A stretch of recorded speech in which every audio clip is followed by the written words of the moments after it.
Apa hukumnya menyimpan tali pusar anak? Kenapa disimpan?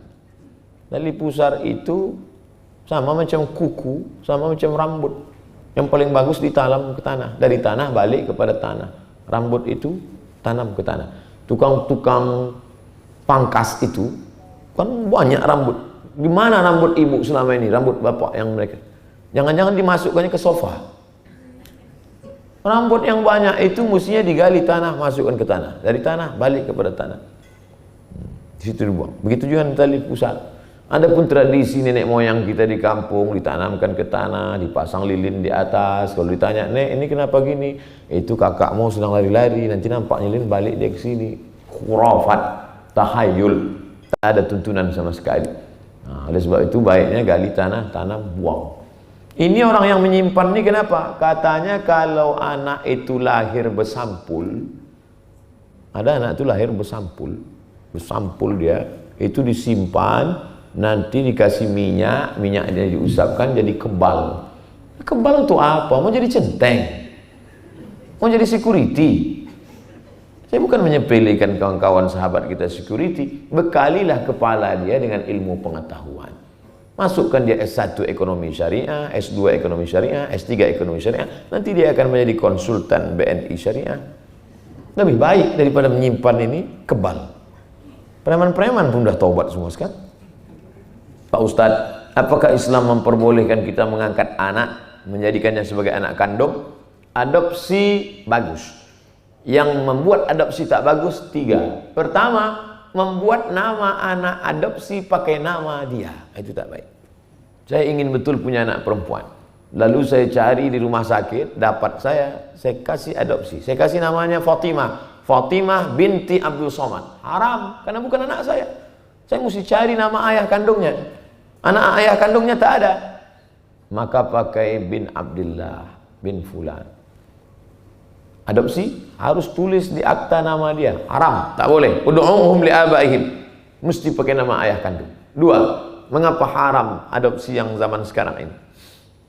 Saya cari anak perempuan orang, lalu saya bawa ke rumah, kasih makan, kasih pakaian, dia pun besar menjadi anak gadis.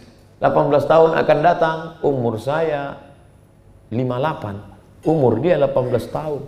Dia masih muda. Tidak mahram dengan kami. Berdua-duaan. Berapa banyak awalnya anak angkat menjadi bini angkat. Hati-hati ibu, waspadalah. Nampaknya sederhana, tapi tidak sesederhana itu di masa akan datang. Dunia berganti, musim berubah. Bapak Fulan menikah dengan anak angkatnya. Kenapa bapak nikah dengan anak angkat bapak? Semanalah Pak Ustadz, tiap malam saya balik, dia yang bukakan pintu. Bini saya duduk, kena rematik, nonton TV. Waspadalah. Maka kalau bapak mau mencari anak angkat perempuan, cari anak saudara bapak, keponakan bapak. Maka nanti setelah dia gadis, dia jadi mahram. Kalau ibu mau cari anak angkat laki-laki, cari keponakan ibu, anak saudara ibu. Nanti dia lajang, dia jadi mahram sama ibu. Begitu caranya. Kalau tidak nanti berdua-duaan dia di rumah. Ini pergi arisan. Udah macam anak saya Pak Ustadz, udah macam adik saya Pak Ustadz. Berawal dari macam, berakhir dengan macam-macam. Yang ketiga, kesalahan dalam adopsi adalah membuat surat wasiat semua harta untuk anak adopsi. Tak 1-2 kasus saya menangani, dipanggil untuk kasus macam itu. Saking marahnya dia dengan saudara kandungnya, bila aku mati nanti semua hartaku, rumahku, rukoku, mobilku, emasku untuk anak angkatku ini. Adapun adikku, abangku itu selop Jepang pun jangan kasih dia. Kan gawat itu. Oleh sebab itu kalau selamat dari yang 3 ini, lanjutkan anak adopsi boleh. Dengan syarat jangan lakukan yang 3. Jangan pakai binti kita. Hati-hati kita kalau tak mahram. Kalaupun sudah sempat terangkat, harus jaga, jangan sampai berdua-duaan di kamar, di rumah. Yang ketiga, jangan sampai buat surat wasiat semua untuk dia. Berapa banyak boleh wasiat untuk dia? Tak lebih dari 1/3 total harta. Kalau total harta ibu bapak 1 M, dia boleh dapat 333 juta. Tapi kalau hibah boleh. Hibah itu ruko untuk engkau, itu tanah untuk engkau. Hibah boleh. Tapi kalau wasiat tak boleh lebih dari 1/3 total harta. Saya ingin tanya amalan apa yang harus supaya cepat mendapatkan keturunan, dan amalan yang harus untuk memperoleh anak yang soleh dan solehah. La tuqra'u fi amrin asirin. Ya ayyuhalladzina amanu, hai orang beriman, ista'inu, minta tolong kepada Allah, bisabri, tahan diri, jangan kedukun, jangan makan haram, wassalah, salat. Usolli sunnatal hajat, bagi yang pakai usolli, tiap malam buat salat sunat hajat, suaminya, istrinya, dua-duanya, bagus. Di sujud terakhir minta kepada Allah, jangan diucapkan di mulut, dalam hati saja. Ya Allah, berikanlah kami anak yang soleh solehah. Kalau sampai mati nanti tak juga ada, husnuzan sama Allah. Boleh jadi Allah memeliharakan kita. Mungkin kalau dia ada, dia akan menjadi pecandu narkoba, dia akan menjadi. Maka satu-satunya cara hidup ini ridha adalah ana inda husnuzanni abdi bi, prasangka baik, husnuzan pada Allah. Itu salah satu cara kita baik dengan Allah.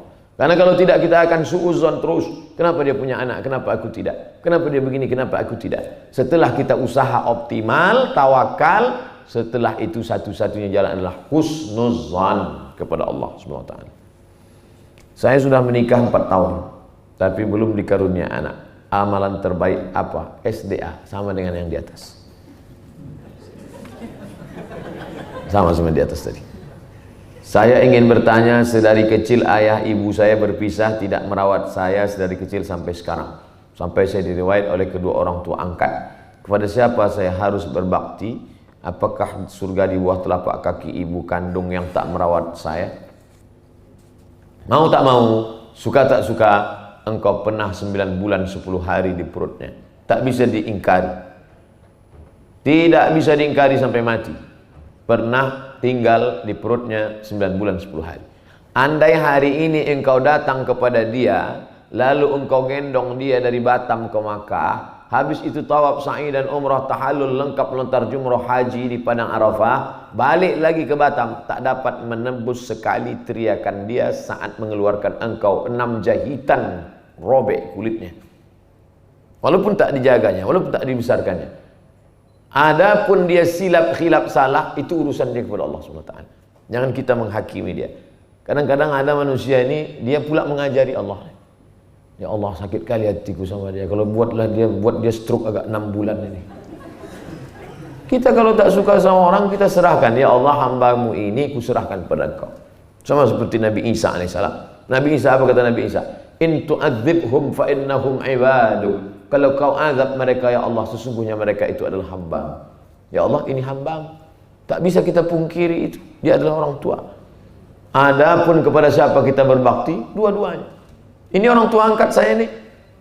Orang tua kandungmu, engkau lahir dari rahimnya. Orang tua angkatmu, engkau lahir dari hatinya. Sebab itu orang tua angkat juga kita berbakti. Saya punya orang tua angkat. Sudah meninggal dunia, tetap saya doakan, tetap saya kirim Fatihah, saya tetap ziarah ke makamnya. Saya juga punya orang tua kandung. Oleh sebab itu jangan pernah kita beda-bedakan. Sampai tak doa saya Pak Ustaz, doa pada orang tua kandung sampai, doa pada orang tua angkat sampai, doa pada orang tua kawan pun sampai. Mana dalilnya? Doa ziarah kubur. Assalamualaikum ya ala diyar minal mu'minin wa inna insyaallah bikum lahiqun yarhamullahu mustaqdimin wal mustakhirin nas'alullah lana wa lakumul afiyah. Riwayat Aisyah. Seandainya doa tak sampai untuk orang mati, untuk apa diajarkan Nabi? Itu menunjukkan doa pada siapapun sampai. Kenapa katanya doa yang sampai cuma doa anak soleh? Ini mesti diluruskan. Amal Abdul Somad ketika hidup ini, setelah Abdul Somad mati, putus. Tapi ada 3 amal Abdul Somad yang tetap mengalir. Pertama, shadaqatun jariyah. Buat masjid, mati Abdul Somad, mengalir. 2, ilmun yantafa'u bih, ceramah, meninggal, ceramahnya mengalir. Yang ketiga, waladun solihun, anak soleh. Anak soleh itu amal kita. Bapak-bapak, amal soleh, anak soleh itu amal kita. Saya nggak paham Pak Ustaz, masa anak soleh itu amal kita? Anak soleh itu amal kita yang tetap mengalir. Karena kalau kita tidak beramal, mana ada anak itu? Coba tengok aja bini itu, bisa hamil dia kan? Tidak. Itu maknanya. Bukan berarti doa orang lain tak sampai. Doa bapak dari BNI Syariah untuk Abdul Somad semuanya sampai. Begitu bapak-bapak dapat kabar Abdul Somad meninggal dunia, untuk almarhum Abdul Somad Al-Fatihah, kata keluarga besar BNI Syariah, sampai. Kalau ada yang mengatakan tak sampai, kasih nama lengkapnya. Biar nanti kalau dia mati saya kirim pula. Siapa yang bilang tak sampai?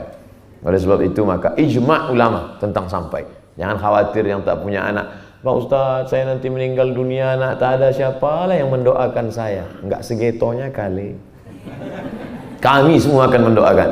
Adapun yang mengatakan doa anak soleh, itu hadis tentang menjelaskan amal kita putus. Tapi ada satu amal kita yang dulu pernah investasi kita di dunia tetap mengalir. Adapun amal orang hidup untuk orang mati sampai. Doa Pak John sampai, doa Bapak sampai, doa Ibu sampai, doa siapapun sampai. Dengan syarat masih sama-sama simpati. Dari XL payah, roaming. Itulah yang dapat saya sampaikan pada kesempatan kali ini. Di akhir majelis, mari kita sama-sama bermunajat, berdoa kepada Allah supaya dikuatkan Allah kita dalam jihad ekonomi syariah ini insyaallah. Ala hadhihi niyah, untuk niat yang baik. Wa kulli niyatin salihah. Al-Fatihah.